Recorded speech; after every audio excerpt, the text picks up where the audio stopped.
இது ஒரு முக்கியமான பதிவு. கவனமாக கேளுங்க. ஆண்களாக இருக்கட்டும் பெண்களாக இருக்கட்டும் 2 பேருமே கவனமாக கேளுங்க.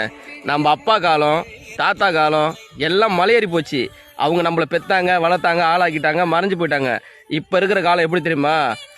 பெண் மனசு ஆழம்னு ஆம்பளைக்கும் தெரியும் பொம்பளைக்கும் தெரியும். அந்த ஆழத்தில் என்ன இருக்குன்னு யாருக்குமே தெரியாது. இதுதான் உண்மை. மெயினாக ஆண்கள் எல்லாருமே புரிஞ்சிக்க வேண்டிய விஷயம் என்ன தெரியுமா? பெண்கள் வீட்டில் எவ்வளோ ட்ரஸ்ட் இருந்தாலும் உங்ககிட்ட தான் வந்து சொல்லுவாங்க. அவங்க சொல்லக்குள்ள அதை ஏற்றுக்குங்க. நீங்கள் உங்களுக்கு 1000 டென்ஷன் இருக்கலாம். ஆனால் அவங்க சொல்லக்குள்ள உங்கள் டென்ஷன் அவங்க மேலே காமிச்சிங்கன்னா 1 செகண்ட் ஆகாது.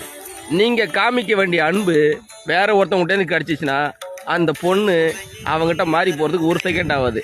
அதே மாதிரி பெண்களான உங்களுக்கும் ஒரு விஷயம் சொல்கிறேன், நல்லா புரிஞ்சுக்கிங்க. நீங்கள் வீட்டில் இருக்கீங்க, புள்ளக்குட்டியை பார்த்துப்பீங்க, ஆக்கி போடுப்பீங்க, சமைப்பீங்க, இதான் உங்களோட வேலை.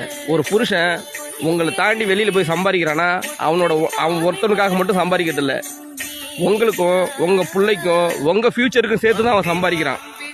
அவனுக்கு வெளியில் எவ்வளோ ட்ரஸ்ட் இருந்தாலும் வீட்டில் வந்து உங்ககிட்ட கோவப்படுறான்னா நம்ம புருஷன் நம்மளை திட்டுறானே அப்படின்னு சொல்லிட்டு நீங்கள் எடுத்துக்காதீங்க.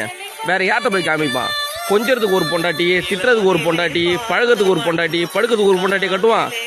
அன்போ பாசமோ கோபமோ எதுவாக இருந்தாலும் உங்ககிட்ட தான் காமிப்பான்.